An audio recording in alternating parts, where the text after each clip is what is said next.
अस्सलाम वालेकुम स्टूडेंट्स। हम रिस्क मैनेजमेंट के पोर्शन पे काम कर रहे थे। पहले हमने करेंसी रिस्क मैनेजमेंट को डिस्कस किया, उसके बाद इंटरेस्ट रेट रिस्क मैनेजमेंट पे बात हो रही थी और उसी की कंटिन्यूशन में एक विंटर 17 का क्वेश्चन हम देखते हैं, कैप्टन ब्लैक प्राइवेट लिमिटेड। इसके दो पार्ट्स हैं जी, part A and part B. Let's start with part A. इसकी रिक्वायरमेंट से बात शुरू करते हैं। Advise the feasible hedging option for each of the above transactions. Feasible hedging option for each of the above transactions. तो हमें ऊपर transactions identify करनी है, शायद एक से ज़्यादा hedging options यहाँ पे हमें गिवन है और उसमें से feasible options को हमने रिकमेंड करना है। तो let's start reading the data जी। Captain private Limited manufactures a single product alpha and exports it to Chinese and Bangladeshi company. Goods are sold to both the customers on credit period of 90 days from the date of invoice. Bangladeshi company is invoiced in US dollar, whereas Chinese company is invoiced in Chinese yuan. On 1st November 2017, CPL had negotiated the following orders: 5,000 units at the rate of CNY 700 per unit to the Chinese company, 300 units at the rate of $92 per unit to the Bangladeshi company. So दोनों को export किया जा रहा है। Both customers were invoiced on 1st December 2017. CPL's management is concerned about the expected variation in dollar and CNY and is considering to hedge the transaction. In this regard, the following information has been provided by CPL's bank. अच्छा जी, information हमारे पास exchange rate on 1st दिसंबर CNY पर dollar है और PKR पर dollar है। स्पॉट रेट बाय सेल के कॉन्टेक्स्ट में हमें दिया गया है, बैंक ने इन्फॉर्मेशन दी है तो हमें टर्मिनोलॉजी से क्लियर है, bank buys and bank sells. Bank buy and bank sell, bank sell high bank sell low, हमारे लिए सोचने का अंदाज फ़र्क है, वो हम टेबल से देखते आए हैं। 1 month premium, 2 month premium, 3 month premium और details of interest rates available in money market. PKR के दो बैंकों ने रेट्स ऑफर किए हैं, डिपॉजिट के और बोरिंग के, और डॉलर के रेट्स भी अवेलेबल हैं, CNY के भी अवेलेबल हैं। तो वन बाय वन हम टूल्स को डिस्कस करते हैं। सबसे पहले तो ट्रांजैक्शन हम इस्टेब्लिश कर लें, फिर हमें जो नज़र आ रहा है कि हमारे पास FRA और मनी मार्केट के दो टूल्स हैं जिनको हमें वैल्यूएट करने हैं फॉर ट्रांजैक्शन। अच्छा जी, अब ट्रांजैक्शन पे आ जाइए। हमारी ट्रांजैक्शन हैं क्या? 1 नवंबर को एक्सपोर्ट, 1 नवंबर का ऑर्डर एग्री हुआ। एक ऑर्डर ये है जी आपका 5,000 इंटू 700, एक ऑर्डर ये है 3,000 इंटू 92। इनवाइस 1 दिसंबर को है और ड्यू कब होनी है जी? आपकी ड्यू डेट होती है जी 90 डेज फ्रॉम द इनवाइस। सो 1 दिसंबर को आप इनवाइस कर रहे हो तो उसके 90 डेज, 3 मंथ्स का आपका क्रेडिट है। तो हमारे 3 मंथ्स रिसीवेबल ट्रांजैक्शन है जिनको हम हेज करने जा रहे हैं। क्वेश्चन नंबर 8, हम जो हेज करने जा रहे हैं, एक ट्रांजैक्शन हमारी है जी, there are 2 transaction. Transaction number 1, 5,000 units CNY 700 each. ये है जी आपके 3.5 मिलियन CNY।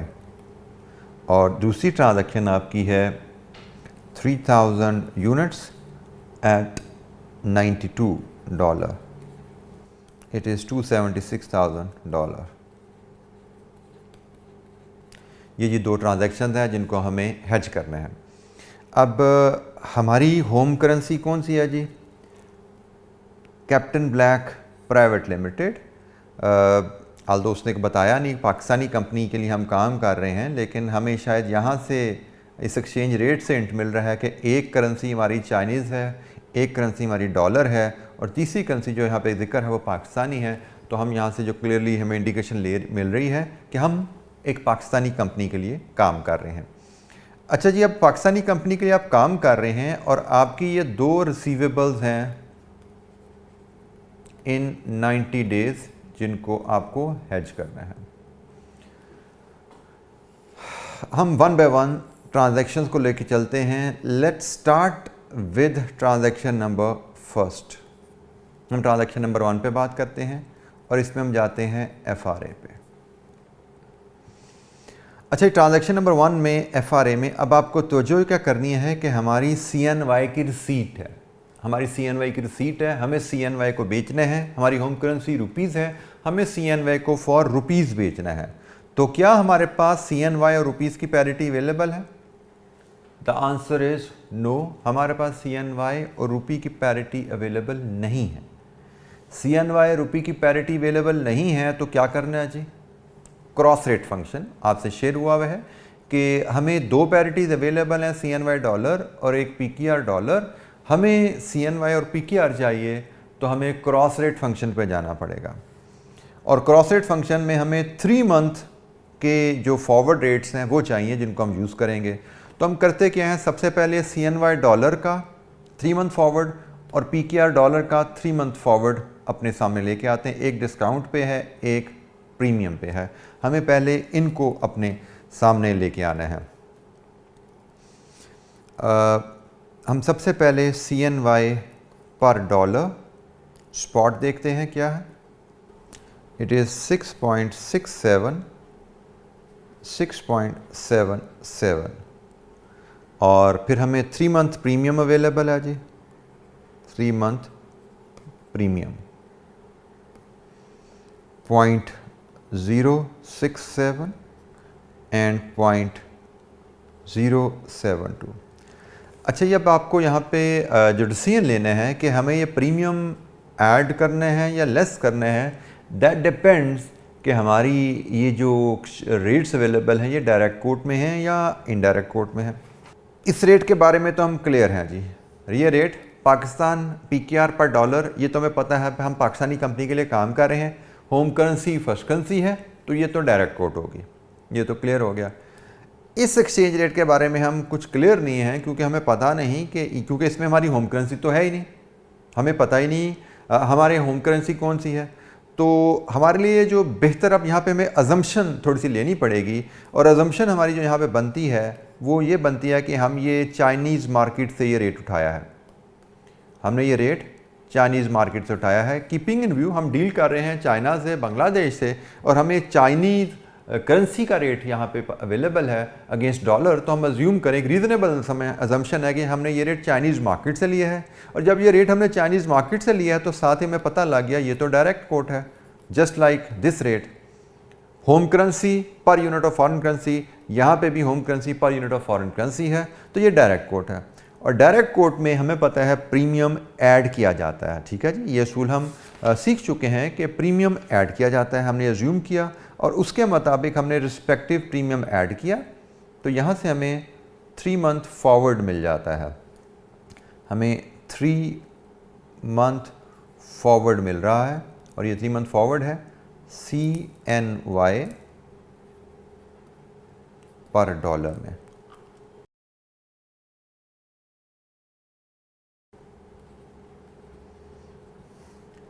अच्छा जी, हमने 3 मंथ फॉरवर्ड हमें आ गया CNY पर डॉलर में। अब इसी अंदाज में हम PKR पर डॉलर भी बनाते हैं। PKR पर डॉलर भी हमें अवेलेबल है स्पॉट 107.4, 107.70 और हमें 3 मंथ डिस्काउंट अवेलेबल है। डॉलर का हमें 3 मंथ डिस्काउंट दिया गया है। डायरेक्ट कोट में हमने पढ़ा हुआ है कि डिस्काउंट लेस किया जाता है। सो हमें माइनस करना होगा यहाँ पे 0.403 और इधर 0.407। रिस्पेक्टिव डिस्काउंट एंड प्रीमियम जो है वो एडजस्ट किया जाता है। यहाँ से हमें 3 मंथ फॉरवर्ड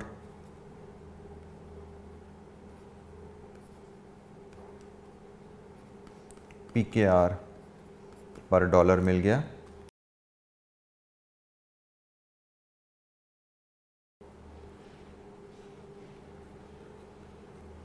ये जी 3 मंथ फॉरवर्ड आ गया। अब हमें जो इशू है कि भाई हमें तो रेट चाहिए PKR पर CNY, हमें ये रेट चाहिए।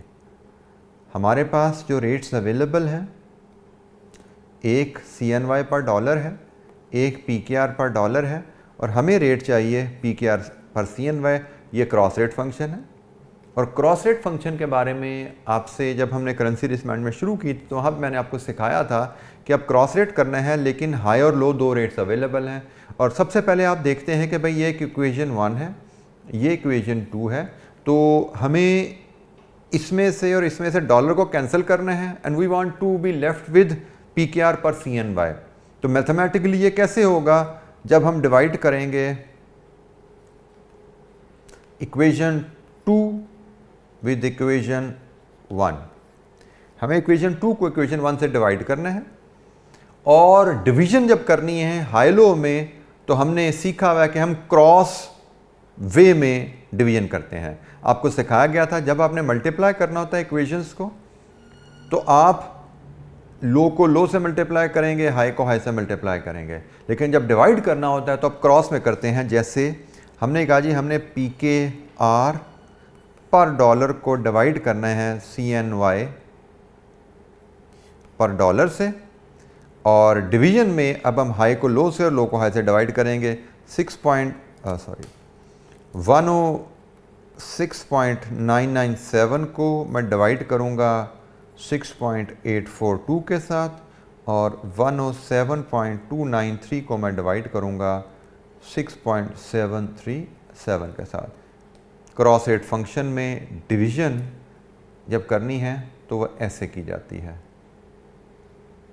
डिवीजन ऐसे की जाती है। तो इसके मुताबिक अब हम इसको सॉल्व करें तो ये डॉलर डॉलर आपका कैंसिल होगा। You will be left with PKR per CNY जो हमारा टारगेट रिक्वायर्ड रेट है, और इसके मुताबिक 106.997 डिवाइड विद 6.842, ये है जी 15.638।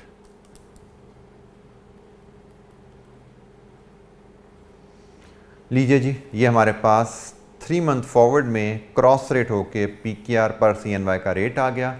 अब हम यहाँ पे कर देंगे सेल 3.5 मिलियन CNY इन 3 month forward. 3 month forward rate जो हमने ऊपर वर्कआउट किया, अब हमने CNY सेकेंड करेंसी बेचनी है, हमने बेचनी है वी सेल सेकेंड करेंसी लो। हम सेकेंड करेंसी लो रेट पे बेचते हैं, मल्टीप्लाई किया जाता है 15.638, तो हमारी जो वैल्यू बनी इट इज़ ₹54.733 मिलियन। ये जी ट्रांजैक्शन नंबर 1 का FRA हैज, ट्रांजैक्शन नंबर 1 को हमने डील किया और हमने उसका FRA बनाया।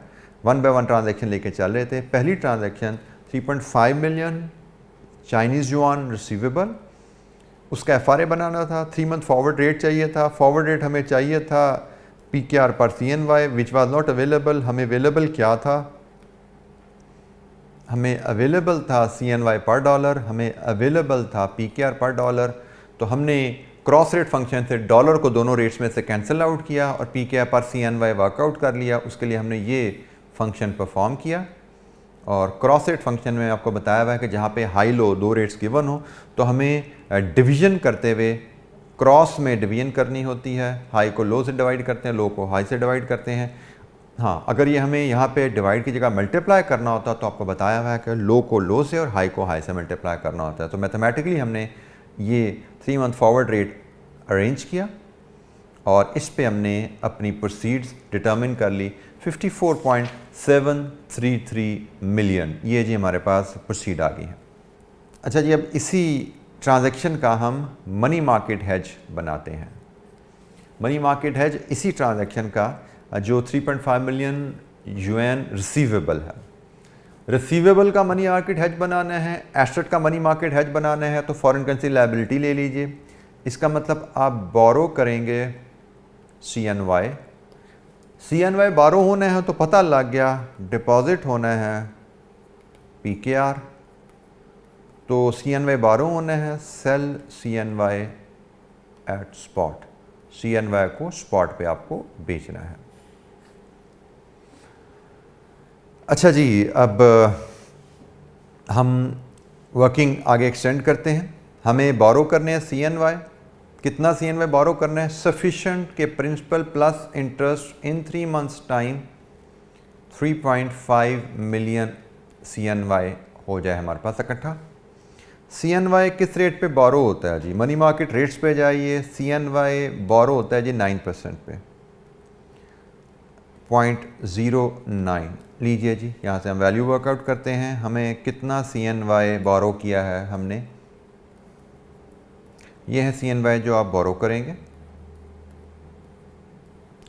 इनको आप स्पॉट पे आपने बेचने हैं, आपको स्पॉट का रेट चाहिए CNY PKR। स्पॉट का रेट CNY PKR वो भी आपके पास अवेलेबल नहीं है। आपको स्पॉट का PKR CN रेट चाहिए। 3 मंथ फॉरवर्ड का आपने रेट निकाला था, इसी अंदाज में आपको स्पॉट का भी रेट निकालना है। स्पॉट का रेट आप कहाँ से निकाल सकते हैं? मैं यहीं पे मार्क करके आपको दिखा सकता हूँ। स्पॉट के रेट के लिए हमें, आप देखिए ये जो रेट हमें मिला है, ये हमारा रेलेवेंट रेट यहाँ से निकला है ना, ये 106 की डिवीजन से निकला है, यहाँ पे इसकी डिवीजन से निकला है, ठीक है जी। ये रेट आप स्पॉट में यहाँ से हासिल कर सकते हैं। यही 2 रेट्स फॉरवर्ड में आपने डिवाइड किए थे, यही 2 रेट स्पॉट में डिवाइड कर लें तो आपको आपका रेलेवेंट रेट मिल जाएगा। मतलब आप 107.4 को 6.77 से डिवाइड करेंगे तो आपका रेलेवेंट रेट जो है वो आपको मिल जाएगा। तो मैं यहाँ पे वर्किंग में इधर ही शो कर देता हूँ स्पॉट रेट की कैलकुलेशन। वह है जी 107.4 डिवाइडेड विद 6.77, 15.864 रुपीज़ पर CNY, PKR पर CNY, और मल्टीप्लिकेशन होनी है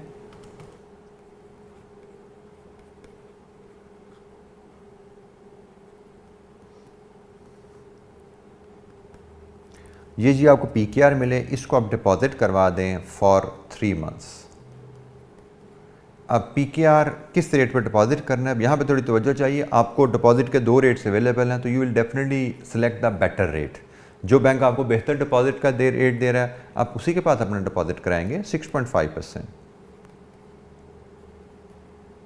यहाँ से देख लीजिए आपके पास कितने प्रोसीड्स इकट्ठी होती हैं।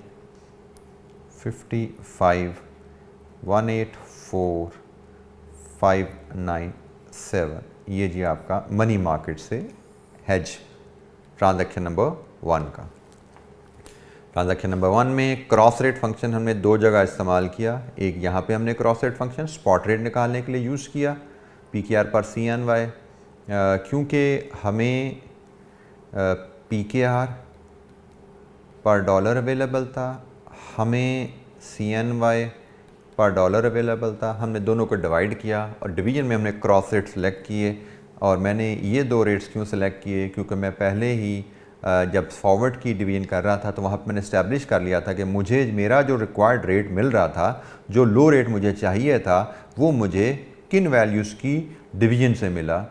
वो मुझे यहाँ पे जी दिस डिवाइड विद दिस, जो डायगोनल एंगल मेरा यहाँ पे है वही डायगोनल एंगल मैंने स्पॉट पे अप्लाई कर दिया, तो मुझे यहाँ से अपना रेलेवेंट रेट मिल गया। तो ये जी मेरा मनी मार्केट का भी हेज कंप्लीट हो गया। 55,184,597। अच्छा, जब हम ट्रांजैक्शन नंबर 2 पे चलते हैं, ट्रांजैक्शन नंबर 2 हमारी, उसमें भी FRA है और उसमें भी मनी मार्केट बनाना है। और ये हमारी ट्रांजैक्शन है $276,000 रिसीवेबल, $276,000 रिसीवेबल इन 3 मंथ्स टाइम। ठीक है जी, तो डॉलर रिसीवेबल इन 3 मंथ्स टाइम है, तो 3 मंथ फॉरवर्ड FRA चाहिए हमें, 3 मंथ फॉरवर्ड FRA रेट चाहिए। तो FRA का रेट हमने तो वर्कआउट किया था, 3 मंथ फॉरवर्ड रुपीज़ पर डॉलर, ये रेट हमारे पास आ रहा है। हमने डॉलर बेचने हैं, सेकंड करेंसी बेचनी है, सेकंड करेंसी बेची जाती है लो रेट पे। ये जी हमारा लो रेट है 106.997। तो हमारा यहाँ पे आंसर क्या है 106.997। हम लिखेंगे sell $276,000 in 3 month forward at 106.997। Working का रेफरेंस यहाँ पे दे दीजिएगा। ये आपका PKR पर डॉलर का रेट है। डॉलर बेचने हैं, मल्टीप्लिकेशन अप्लाई होनी है 276,000 इंटू 106.997। ये जी आपका PKR 29531,531,172। ये आपका जी FRA आ गया, forward rate agreement, transaction number 2। इसका आंसर मैं ICAP के सोल्यूशन से देख रहा हूँ, थोड़ा सा मिसमैच नज़र आ रहा है। There seem to be some mistake 107.8 कोई एरर है ICAP के सोल्यूशन में। सो आई थिंक मैंने प्रिंसिपली चीज़ों को ठीक देखा है, लेकिन स्टिल अगर आपको कोई ऑब्जर्व करें कोई गलती तो मुझसे ज़रूर शेयर कीजिएगा। अच्छा, जिसके बाद हम दूसरे टूल की तरफ जाते हैं, money market. Money market, dollar receivable को हैज करना है, डॉलर एसेट को हैज करना है, तो डॉलर लोन चाहिए, बोरो करेंगे डॉलर हम, और डिपॉजिट करेंगे हम PKR, और in between sell dollar at spot. ये 3 स्टेप्स हैं जी हमारे। डॉलर बोरो करने हैं, सफिशिएंट डॉलर बोरो करने हैं कि principal plus interest in 12 month in 3 months 276,000 bank में इकट्ठे हो जाएं। डॉलर बोरो करने हैं तो डॉलर बोरो होता है 2.75 पे।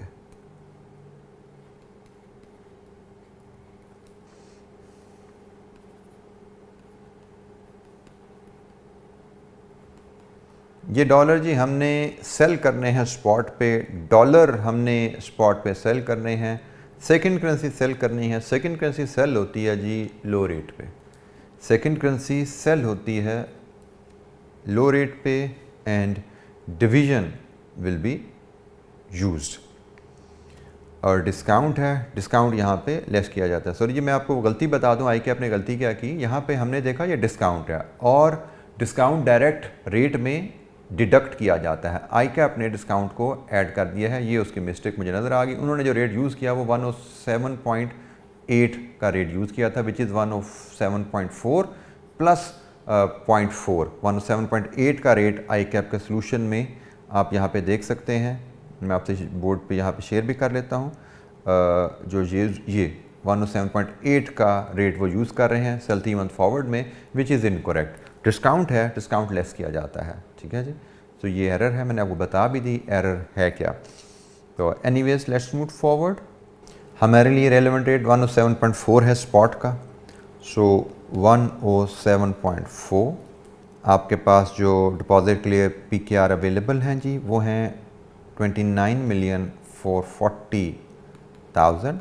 इसको आप डिपॉजिट करेंगे और डिपॉजिट करेंगे फॉर 3 मंथ्स, और डिपॉजिट होगा at a higher rate. Deposit का higher rate 6.5। It is PKR 29,918,400। ये जी हमारे पास आ गई। हमारी रिक्वायरमेंट क्या है? हमारी रिक्वायरमेंट थी advise the feasible hedging option for each of the above transaction. हमें फीजिबल हेजिंग ऑप्शन बतानी है। तो चूंकि दोनों केसेस हमारे पास प्रोसीड्स के हैं, जहाँ पे प्रोसीड्स ज़्यादा हैं, इधर 29,531 है, इधर 29,918 है, यहाँ पे ज़्यादा प्रोसीड है, तो definitely money market is better option. Transaction number 2 में और ट्रांजैक्शन नंबर 1 में 54.733, 55.184, तो definitely this is the better option.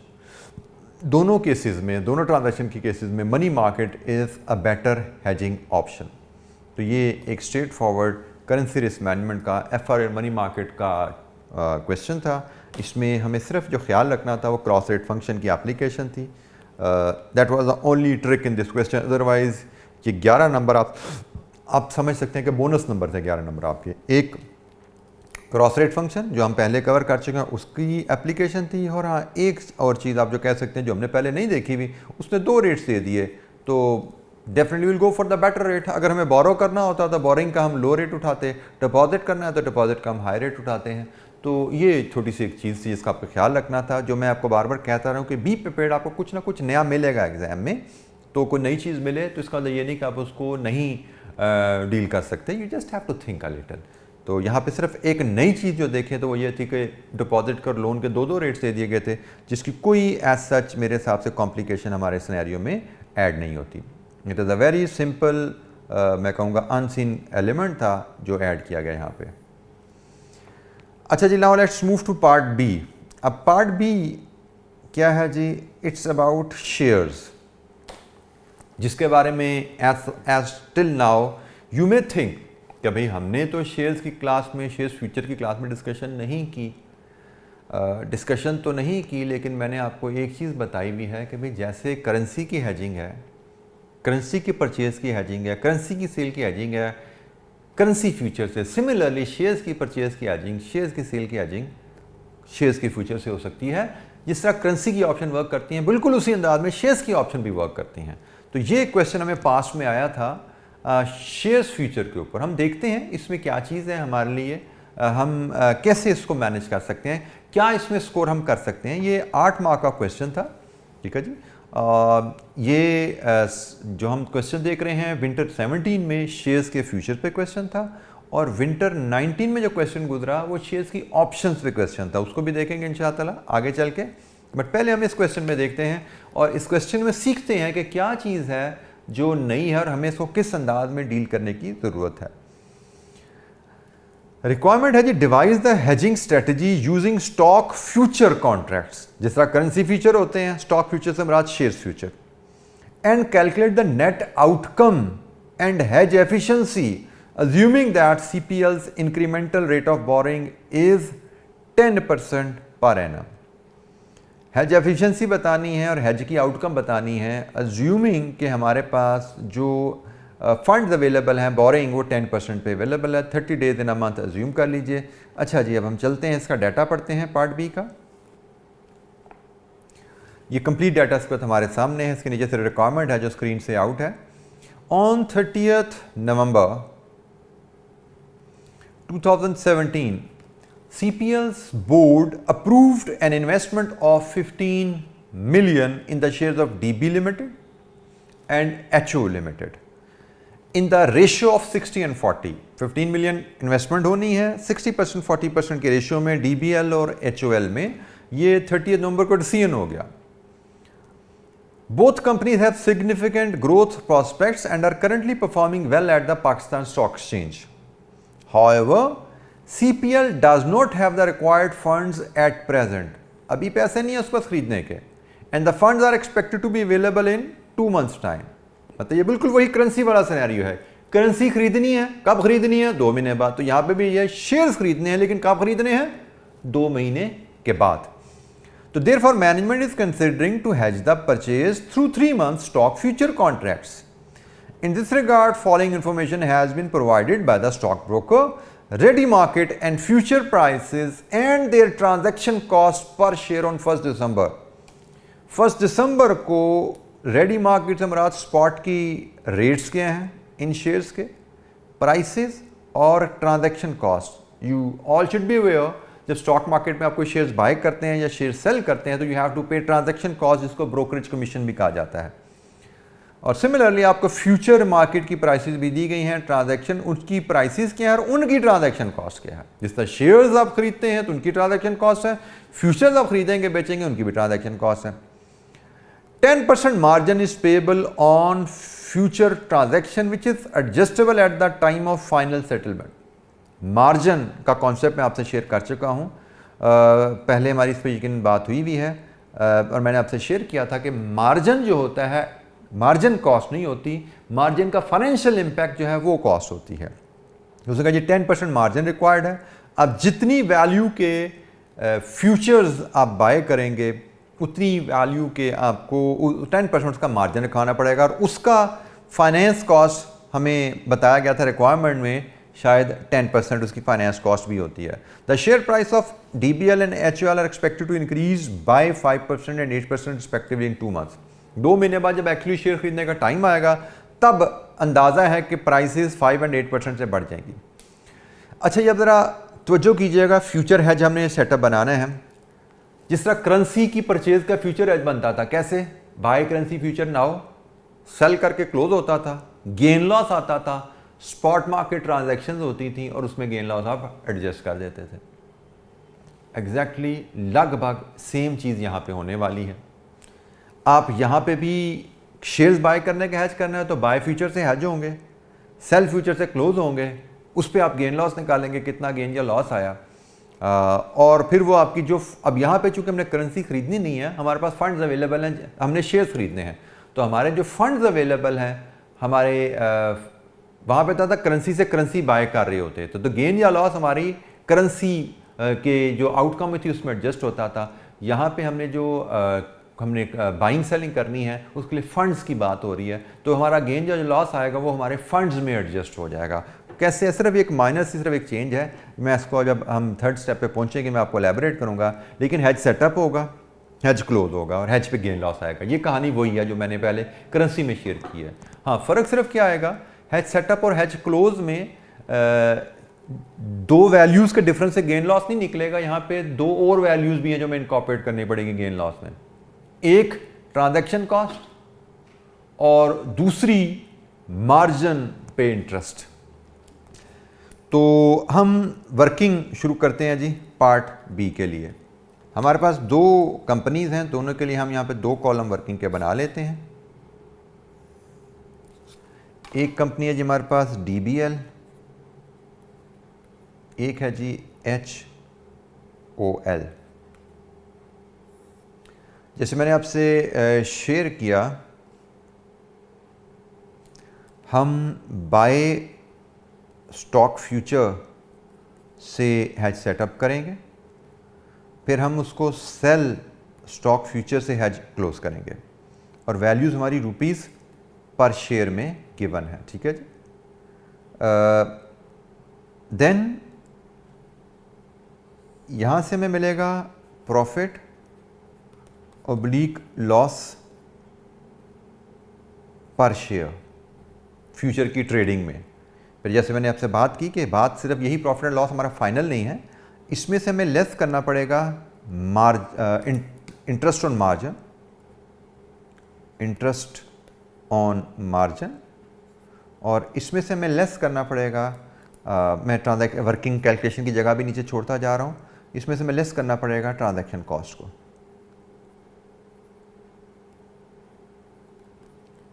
This should give us net profit oblique loss पर शेयर स्टॉक फ्यूचर्स की ट्रेडिंग पे हमारा पर शेयर क्या नफ़ा या नुकसान है, और फिर इसको हम कन्वर्ट करेंगे टोटल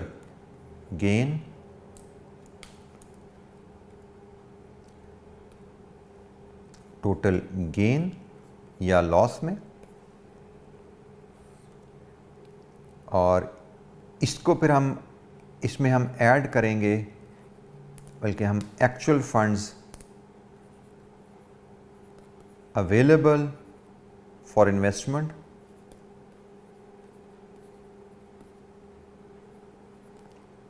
गेन और लॉस हमारा अवेलेबल फॉर इन्वेस्टमेंट फंड्स में एडजस्ट हो जाएगा, तो हमें total funds available for adjustment मिल जाएगा,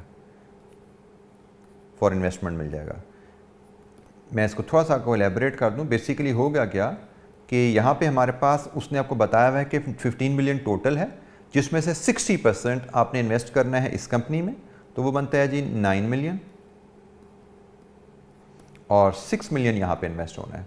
तो आपका जो भी गेन या लॉस होगा वो इस अमाउंट को एडजस्ट कर देगा, प्लस या माइनस कर देगा, और इसको जब आप डिवाइड करेंगे स्पॉट शेयर प्राइस से जो कि उस वक्त प्रिवेल कर रही है, तो आपको मिल जाएंगे नंबर ऑफ़ शेयर्स जो कि आप बाय कर पाएंगे।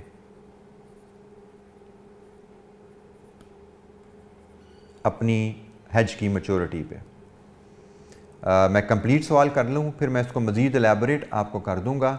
फ़िलहाल मैंने जो आपसे बात की गेन और लॉस के कॉन्टेक्स्ट में हम उस पर बात करते हैं। आखिरी जो स्टेप मैंने कहा था इसमें आपको यहाँ पे आपको एलैबोरेशन रिक्वायर्ड है कि ये स्टेप थोड़े से फ़र्क है करेंसी के मुकाबले में, ये क्या है ये मैं आपको एलैबोरेट कर देता हूँ, लेकिन उससे पहले की चीज़ें आपके लिए नई नहीं होनी चाहिए। और 8 में से मैं कहूँगा 6 नंबर तो पीछे यहाँ पे गेन और लॉस तक पहुँचने में ही आप कमा चुके होंगे। जब तक आप यहाँ पे पहुँचेंगे तो 6 नंबर तो आपके शायद यहाँ कमा चुके होंगे, ये तो आखिरी 1 या 2 नंबर की कहानी रह जाती है। तो अगर आप तवज्जो से किसी भी अनसीन सिचुएशन को समझें और उस पर थोड़ी सी अपनी कंसंट्रेशन इस्तेमाल करें तो you should be able to work out how to deal with any unseen situation. अच्छा, जब हम वैल्यूज़ फीड करना शुरू करते हैं जी, हम बाय करेंगे फ्यूचर, तो हमें फ्यूचर की प्राइसेस गिवन है जी 16.45 एंड 113.15, 16.45 एंड 113.15, ये रुपीज़ पर शेयर प्राइस आ गई। Sell closing future price not available, एक वर्किंग चाहिए जी क्लोजिंग फ्यूचर प्राइस के लिए, वर्किंग 1 मैं यहाँ पे बनाता हूँ। DBL क्लोजिंग फ्यूचर प्राइस जो हमने करेंसी में तरीका सीखा, जो तरीका हमने इंटरेस्ट रेट में सीखा, वही तरीका यहाँ पे है। Opening basis, outstanding basis, closing spot में आउटस्टैंडिंग बेसिस की एडजस्टमेंट, सेम वही स्टेप यहाँ पे फॉर्म होने हैं।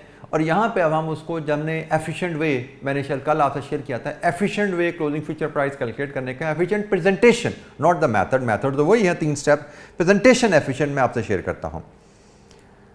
हम यहाँ पे देख रहे हैं ये स्पॉट, ये फ्यूचर, इन्हीं का डिफरेंस ओपनिंग बेसिस कहलाता है ना।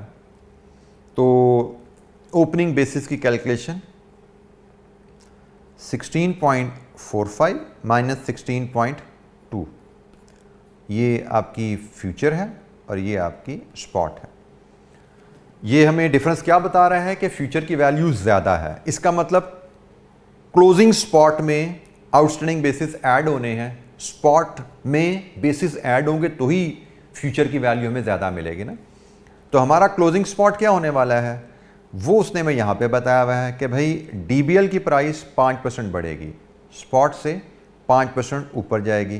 तो स्पॉट है 16.2 इंटू 1.05 प्लस ये आपका closing spot plus outstanding basis. Outstanding basis के लिए होते हैं opening basis divided with life of the total basis. 3 month future है तो टोटल लाइफ इनकी 90 डेज है और इनको आप क्लोज कर रहे हैं कितने महीने बाद, 2 महीने बाद, तो रिमेनिंग लाइफ कितनी रहेगी 30 डेज। आपको डिवाइड बाय 3 इंटू 1 कर लीजिए, मंथ्स में लेना है तो ऐसे कर लीजिए, अदरवाइज डिवाइड बाय 90 इंटू 30 भी कर सकते हैं, एक ही बात है। तो अब स्टेप वाइज सुनते जाइए, मैं स्टेप बोलता हूँ क्लोजिंग फ्यूचर प्राइस कैलकुलेट करने के और वो स्टेप्स की कैलकुलेशन हाईलाइट करता हूँ। Step number 1 opening basis, step number 2 outstanding basis, step number 3 closing spot में आउटस्टैंडिंग बेसिस की क्लोजिंग बेसिस की एडजस्टमेंट। ये 3 स्टेप्स हैं जी, इनकी मदद से हम यहाँ पे क्लोजिंग फ्यूचर प्राइस ले लेते हैं। 17.09 ये है जी क्लोजिंग फ्यूचर प्राइस DBL की।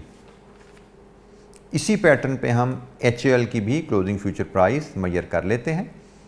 HUL का स्पॉट जाएगा 112.40, स्पॉट से 8% बढ़ जाएगा। HUL का ओपनिंग बेसिस है 113.15 माइनस 112.40, यहाँ पे भी ऐड होनी है क्योंकि ये फ्यूचर की प्राइस है, ये स्पॉट है, फ्यूचर की प्राइस ज़्यादा है, डिवाइड विद 3 इंटू 1, वही अंदाज जी 121.48, 121.48 ये जी हमारी HUL की क्लोजिंग फ्यूचर प्राइस। 121.64 जी, 121.64 ये है जी हमारी क्लोजिंग फ्यूचर प्राइस। लीजिए जी, इनको हम यहाँ पे फीड करते हैं 17.09 एंड 121.64। सो सेल किया, बाय किया, तो बाय कॉस्ट है, यहाँ से इसको डिडक्ट कर देते हैं तो हमें जो गेन नज़र आ रहा है ये है जी रुपीज़ पर शेयर रुपीज़ पर शेयर में गेन जो नज़र आ रहा है इट इज़ 0.64 और यहाँ पे है जी इट इज़ 8.49। इसके बाद अच्छा जी फाइनेंस चार्ज, आपका फाइनेंस चार्ज कितना होगा? तो हमें कहा गया है कि हम 10% मार्जिन, हम अगर एक शेयर का फ्यूचर बाय करेंगे 16.45, इसका 10% हमें मार्जिन रखवाना पड़ेगा और इस मार्जिन पे हमें 10% इंटरेस्ट पे करना पड़ेगा, लेकिन मार्जिन चूँकि 2 महीने का है तो इंटरेस्ट 2 महीने का ही बनेगा। तो ये हमारा जी इंटरेस्ट आ रहा है जी 16.45 का एक फ्यूचर है, इसका 10% मार्जिन जिसकी कॉस्ट 10% लेकिन फॉर 3 मंथ्स 0.03, ये जी हमारी इंटरेस्ट कॉस्ट आ गई यहाँ पे। और इसी अंदाज में हम HOL का कैलकुलेट करते हैं, उसका फ्यूचर जो हम बाय कर रहे हैं जिसे हम सेटअप कर रहे हैं 113.15, इसका 10% मार्जिन, उसका 10% इंटरेस्ट फॉर 2 मंथ्स 0.19। अच्छा जी, अब आखिरी आइटम आ गई ट्रांजैक्शन कॉस्ट। तो हमें यहाँ पे फ्यूचर की ट्रांजैक्शन कॉस्ट भी बताई गई है।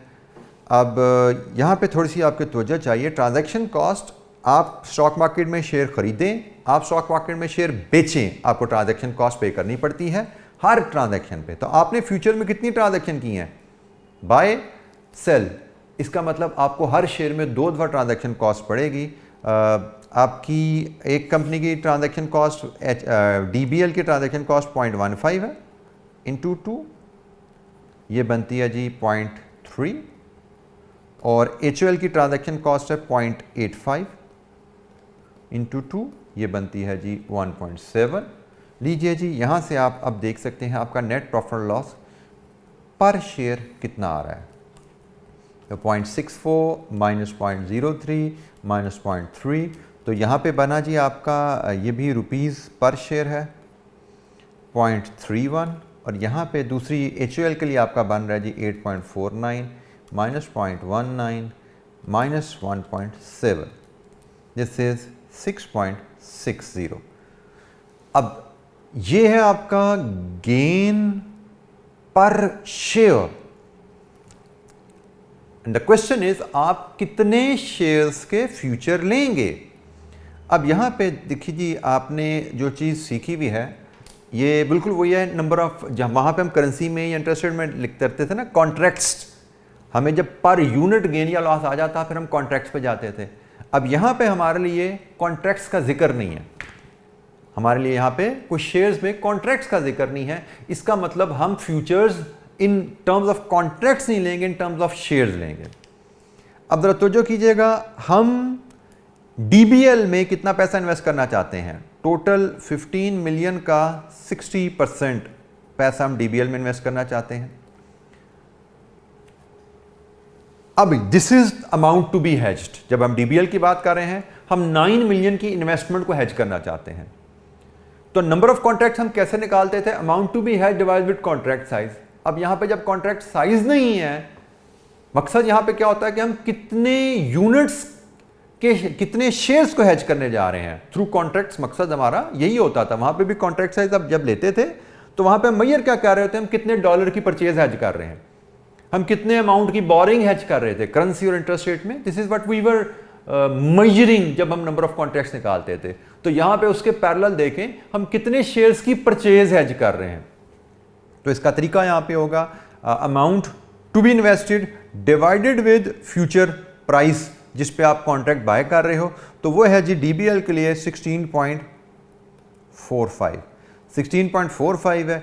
यहां से आपको पता लगा पे कितने शेयर्स के फ्यूचर में डील कर रहे हो और पर शेयर आपको कितना फायदा आ रहा है। ये जनाब पर शेयर फायदा आ गया, जहां से आप अपना टोटल फायदा मेजर कर सकते हो।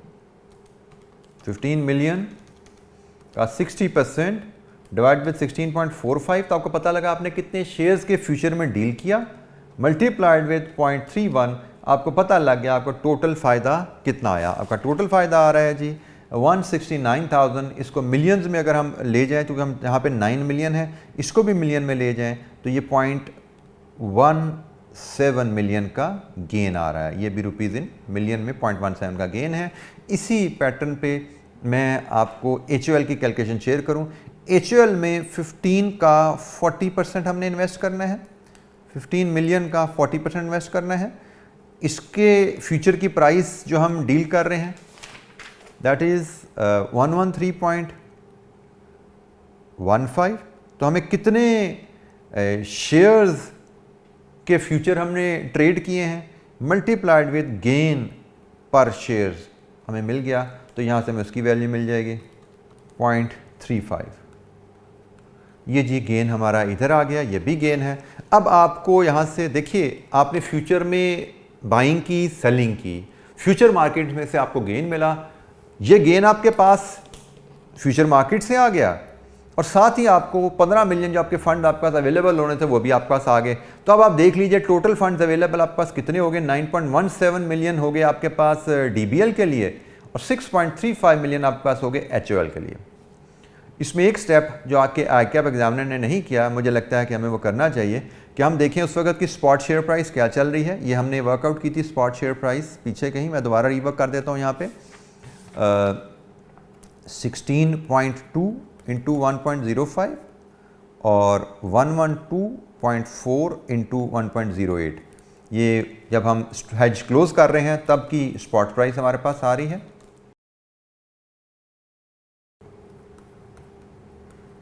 तो हमें पता लग जाता है कि हम कितने शेयर्स ले पाएंगे।